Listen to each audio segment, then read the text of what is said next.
Good morning बच्चों। तो जैसा कि आपको पता है हमने चैप्टर नंबर 2 कंटिन्यू किया है, जिसमें हम पढ़ रहे थे सॉल्यूशन यानी विलयन के बारे में। ठीक है, तो विलयन क्या है? एक समांगी मिश्रण है, होमोजेनस मिक्सचर है, समांगी मिश्रण है जिसमें सारे के सारे जो कंपोनेंट्स के पार्टिकल्स हैं वो होमोजेनिटी शो करते हैं। ठीक है, एक समान रूप से वितरित होते हैं। इसी सॉल्यूशन के टॉपिक में हम आज पढ़ने जा रहे हैं कंसंट्रेशन ऑफ सॉल्यूशन यानी सांद्रता। किसकी? विलयन की। सांद्रता से क्या मतलब है? आपको पता है कि जो सॉल्यूशन है वो दो चीजों से मिलकर बना है। नंबर एक, विलायक यानी कि सॉल्वेंट,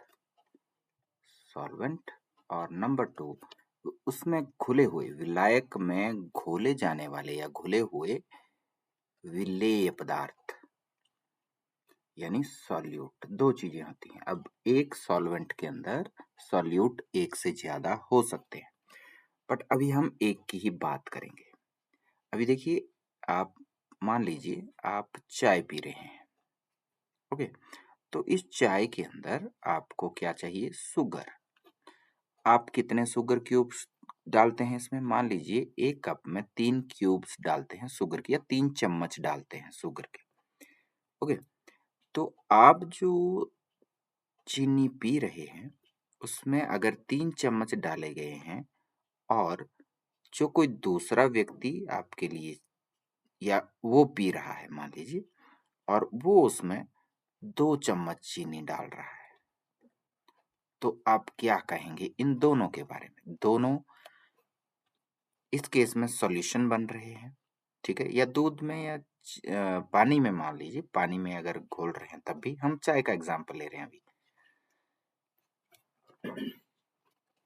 तो यहाँ पे देखिए, जिसमें ज्यादा मात्रा में चीनी घोली गई है उसे हम सांद्र कहते हैं, और जिसमें कम मात्रा में घोली गई है उसे तनु कहा जाएगा। ठीक है, तो सांद्रता के आधार पर, कंसंट्रेशन के आधार पर कोई विलयन या तो तनु हो सकता है यानी डाइल्यूट हो सकता है, या सांद्र हो सकता है। सांद्र यानी कंसंट्रेटेड हो सकता है। ठीक है, ये किस आधार पे बताया गया? ये बताया गया विलेय पदार्थ की मात्रा के आधार पे। ठीक है, अगर विलेय पदार्थ की मात्रा ज्यादा है तो वो सांद्र है, अगर विलेय पदार्थ की मात्रा कम है तो वो तनु है। तीसरा सॉल्यूशन, कुछ सॉल्यूशन आपने ऐसे भी देखे हैं, जब हम सॉल्यूशन की बात करते हैं तो हमारे दिमाग में क्या आता है कि पानी में घोली गई कोई चीज, जैसे नमक का घोल या चीनी का घोल। जब भी हम सॉल्यूशन या विलेन की बात करते हैं तो हमारे दिमाग में ऐसा ही कुछ आता है जो द्रव अवस्था में होता है। लेकिन आपको पता है, अभी हमने पीछे पढ़ा भी था कि सॉल्यूशन जो है वो सॉलिड इन सॉलिड भी हो सकते हैं, जैसे मिश्र धातु है, अलॉयज हैं। अलॉय, हमने पीतल का एग्जाम्पल लिया था जिसमें कॉपर और जिंक को मिलाया गया था। 70% कॉपर था और 30% उसमें जिंक था। ठीक है, तो alloy is also an example of solution. Villain का ही उदाहरण है सॉलिड में सॉलिड, अलॉय, मिश्र धातु। तो ऐसे सॉल्यूशन जिनका जो सॉल्वेंट है वो वाटर है या कोई लिक्विड है, उनको हम ट्रू सॉल्यूशन कहते हैं। ट्रू सॉल्यूशन या एक्वस सॉल्यूशन। एक्वस कैसे सॉल्यूशन हुआ ये? एक्वस। और जो जिनका की सॉल्वेंट लिक्विड ना होकर कोई कुछ और है, उसको हम नॉन एक्वस कह देते हैं। Non aqueous solution. और इसके अलावा हमारे पास एक और टाइप का सॉल्यूशन है जिसमें हम मान लीजिए ये एग्जांपल लेते हैं कि हम एक कप में पानी डाल लेते हैं। इसमें हम डाल रहे हैं नमक। अब नमक जो आप घोलते हैं, मान लीजिए अभी तापमान है 30 डिग्री सेल्सियस, और 30 डिग्री सेल्सियस पर इस पानी की मान लो कुछ भी मात्रा हो सकती है, 1 लीटर 2 लीटर, या अभी मान लेते 2 लीटर पानी है। 2 लीटर पानी में हमने मान लीजिए 100 ग्राम नमक घोल दिया। अब ये नमक घुलते घुलते क्या हम इस पानी के अंदर कितनी भी मात्रा में चाहें उतना नमक घोल सकते हैं? नहीं। कुछ समय बाद आपको पता चलेगा कि जो नमक आप घोल रहे हैं वो घुल नहीं रहा। तो क्या आपको ऐसा लगेगा कि ये नमक की घुलनशीलता अब कम हो गई? देखिए, जब कोई विलयन तैयार होता है तो वो कैसे होता है? ये है पानी के कण, यहाँ एक। अब आपको पता है पानी के कणों के बीच कुछ स्पेस होता है। कोई भी पदार्थ है, उस पदार्थ के कणों के बीच में स्थान होता है। अगर वो ठोस है तो स्थान कम है, द्रव है तो स्थान ज्यादा है। क्योंकि ये पानी एक द्रव है तो इसके कणों के बीच में स्थान ज्यादा है। अब जब आप नमक घोल रहे हैं तो उसके कण वो बिखर रहे हैं और वो इस रिक्त स्थान को प्राप्त कर रहे हैं। जब तक कि पानी के कणों के बीच का ये रिक्त स्थान पूरी तरह से भर नहीं जाता, तब तक ही नमक घुल सकता है। यानी अपनी क्षमता तक ही घुल पाएगा। जितने इसमें रिक्त स्थान है पानी के कणों के अंदर, उतनी ही क्षमता है उसमें विलेय पदार्थों को घोलने की। लेकिन जब ये स्थान पूरा हो गया तो उसके बाद जो नमक डाला जाएगा वो नीचे बैठ जाएगा, वो नहीं घुल पाएगा। अब इस स्थिति में जब कोई विलेय पदार्थ अपनी पूर्ण क्षमता तक विलयन में घुल चुका है, उस प्रकार के विलयन को हम संतृप्त विलयन कहते हैं। ये विलयन कैसा हो गया? संतृप्त। तो अब हम कहेंगे संतृप्त विलयन यानी सैचुरेटेड सॉल्यूशन। सैचुरेटेड सॉल्यूशन, तो इस तरह से सैचुरेटेड सॉल्यूशन बन जाते हैं। लेकिन मैंने यहाँ पे बोला ये 30 डिग्री सेल्सियस है। अगर मैं इसका टेम्परेचर 40 डिग्री सेल्सियस कर दूं तो देखिए क्या होगा। यहाँ पे ये जो कण हैं पानी के, इनमें ऊर्जा आ जाएगी और ज्यादा गतिज ऊर्जा बढ़ने के कारण इनके बीच का स्पेस बढ़ जाएगा। ये स्पेस थोड़ा सा बढ़ जाएगा तो यहाँ पर एक रिक्त स्थान बन जाएगा जहाँ पे अब और सॉल्ट आ सकता है।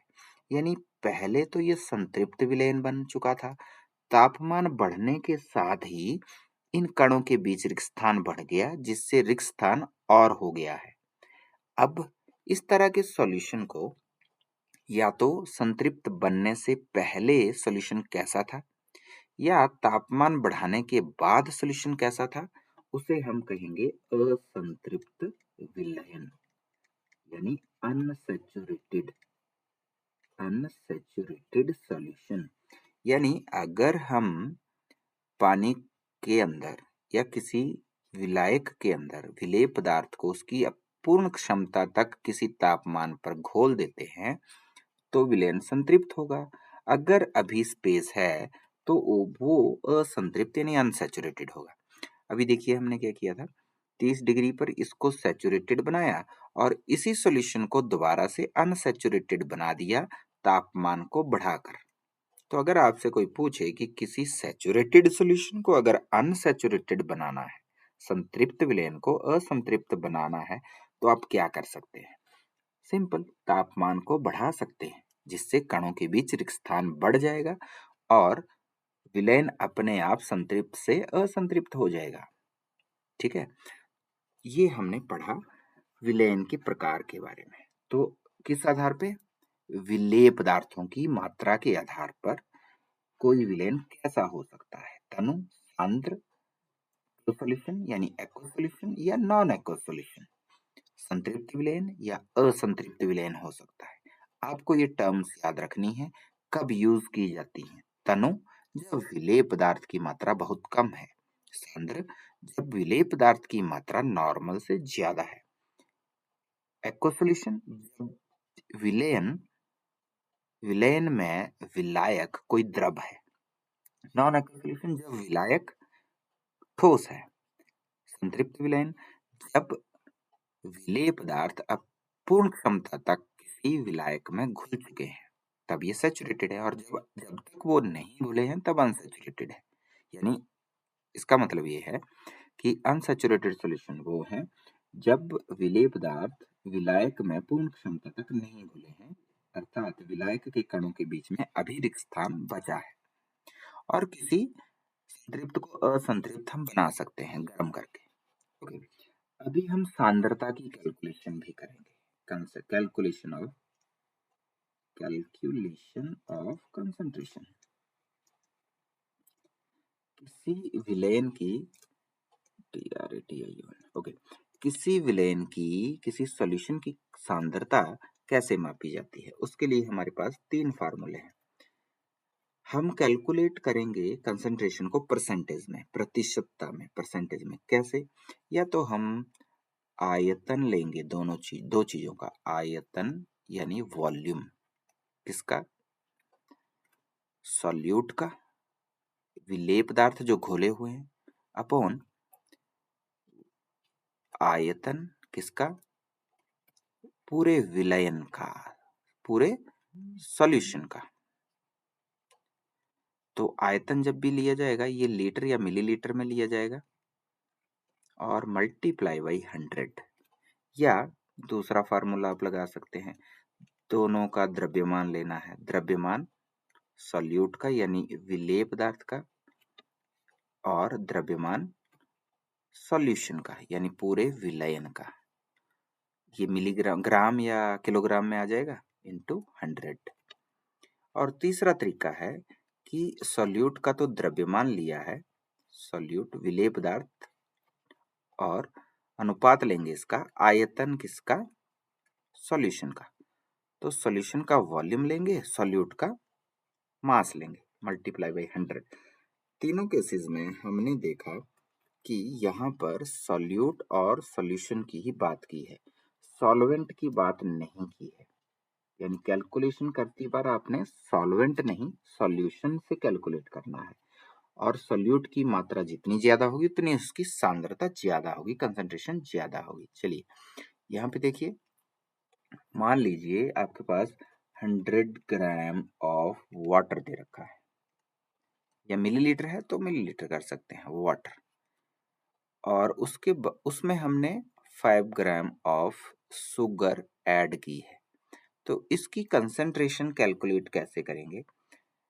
हम लगाएंगे ये वाला formula, mass of solute. Solute क्या है? शुगर, घोला क्या गया है? शुगर, 5 ग्राम। तो 5 डिवाइडेड बाई सॉल्यूशन का द्रव्यमान कितना है। अब देखिए ये तो सॉल्वेंट का है, तो सॉल्यूशन का कितना हुआ? सॉल्यूशन ये चलिए, सॉल्यूशन कैसे बना?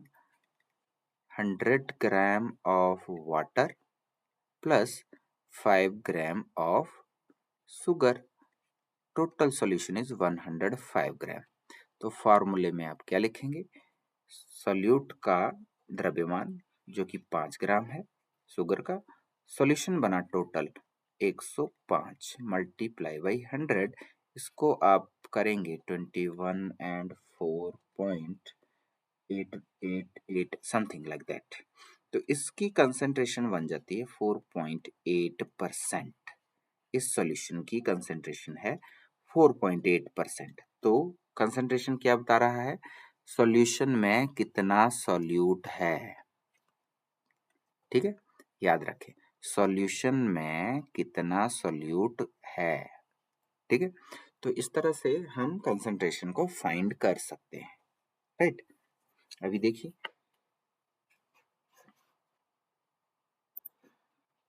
ये हम यहाँ देखेंगे, ये सॉल्यूशन आप देखिए, तो यहाँ पे हमें दिख रहा है कि ये कॉपर सल्फेट सॉल्यूशन है, CuSO4 के दोनों ही, लेकिन इसका रंग थोड़ा डार्क है और इसका रंग थोड़ा लाइट है। ये क्यों लाइट है? क्योंकि इसमें कम कॉपर सल्फेट घोला गया, इसमें 1 चम्मच कॉपर सल्फेट घोला है, इसमें 5 चम्मच कॉपर सल्फेट घोले हैं 50 ml ऑफ वाटर में, 50 ml ऑफ वाटर में। ठीक है, तो ये देखिए इसके और इस दोनों ही कॉपर सल्फेट के सॉल्यूशन है, बट ये वाला सॉल्यूशन कंसेंट्रेटेड है और ये वाला सॉल्यूशन कैसा है, डाइल्यूट। तो दो वर्ड आपको तनु और सांद्र याद रखने हैं और इनका मतलब क्या है ये भी याद रखना है, और विलयन के कितने प्रकार हो सकते हैं सांद्रता के आधार पे ये याद रखना है।